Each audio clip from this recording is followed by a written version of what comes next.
So, a new concept or a couple new concepts we are going to be considering and starting to work with has to do with rhetoric. So, eventually down the road, you guys are going to be writing persuasive pieces. That'll be speeches, essays, argumentative paragraphs. And so, we want to talk about the qualities that make good arguments.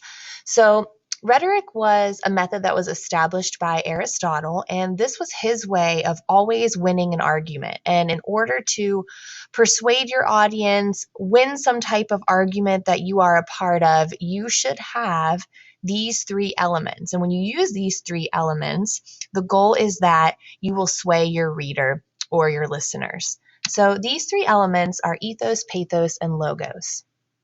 So you want to make sure you jot these down as something to reference. We'll be using it in the near future and then beyond as the year continues. But ethos is when you establish your credibility or you establish the credibility of your sources. So for example, you explain the sources that you're using. So instead of just saying, Susie Q, the author, said this, I would say Susie Q, a Harvard professor who has been studying rhetoric, says. And what I've done there is I have established the fact that she is a world-renowned or well-known individual who knows her topic, which allows people to say, like, okay, we're not quoting some random person off the street. We're using a reliable source to build up the argument. Also, if you're trying to give, like if you're persuading people to wear a jacket when it's cold outside. You're going to want to give personal examples of your experience being cold outside without your own jacket, and that allows people to make a connection and also realize you've been through the experience. So that's ethos. Pathos is much easier to identify and it makes you emotional. Now, when I say emotional, I don't mean like teary-eyed.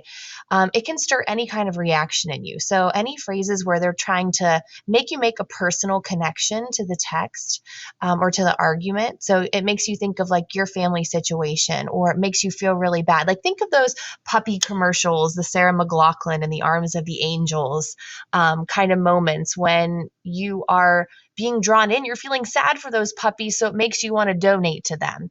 That is pathos.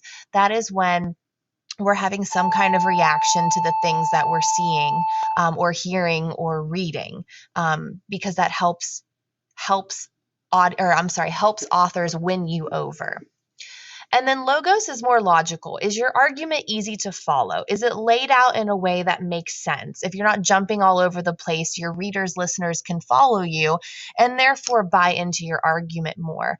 Also, logos is the facts that you choose. So what sentences are you pulling in order to support whatever it is you're claiming or arguing? And you have to make sure those quotes, those facts, those figures really do support whatever it is you're providing to your audience. And all three of these things combined create this perfect little triangle here in the center that makes the perfect argument. So we'll be looking at different speeches, reading different pieces, looking for moments of ethos, pathos, logos that allows you to buy in to whatever argument the author is providing for us.